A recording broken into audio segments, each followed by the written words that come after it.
Our son, Senior Airman Shimon Messenberg, he joined the Air Force. He was actually in the Civil Air Patrol in high school. He loved the Air Force. He joined in 2014.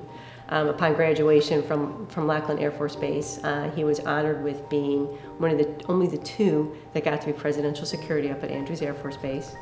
Loved the Air Force, had his first deployment in Qatar in 2018 for about 8 months. He came back and spent 3 weeks here with us, just loved it, couldn't wait. He was applying for a job in intelligence. He was on the verge of getting a promotion. He was just like one class away from that promotion.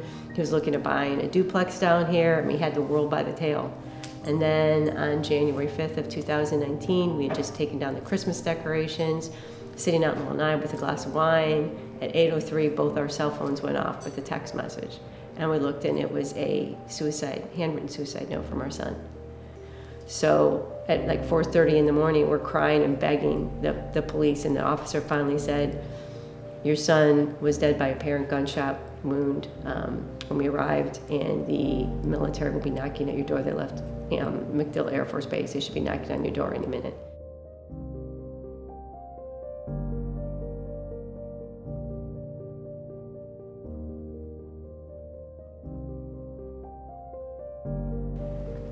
In the wake of tragedy, it's hard to see past the darkness and the pain.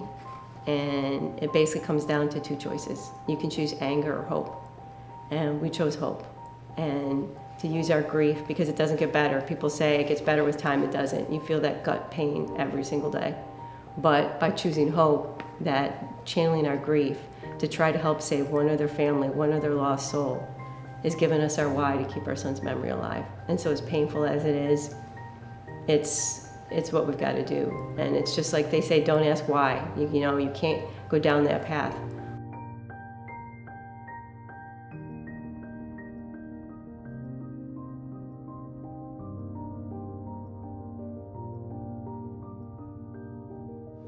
During a struggle with a overdose of Wellbutrin, thanks to the Department of Veterans Affairs, I was struggling.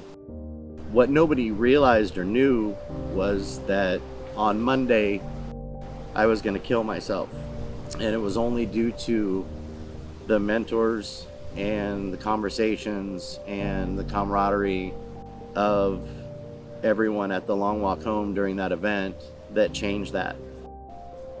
This is the importance of the mission of the Long Walk Home, is that you don't know what that person that you're dealing with is going through. You don't know what their Monday is going to look like.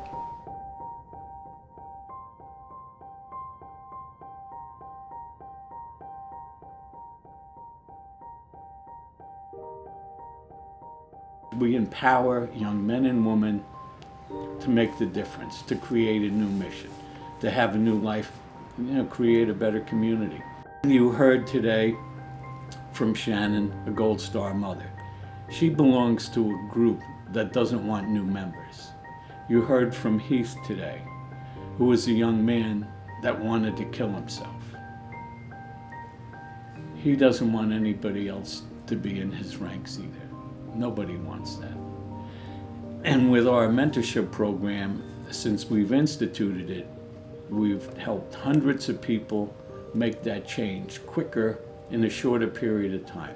We've done in months what it took me years to do and discover through this whole process of evolution to make a difference.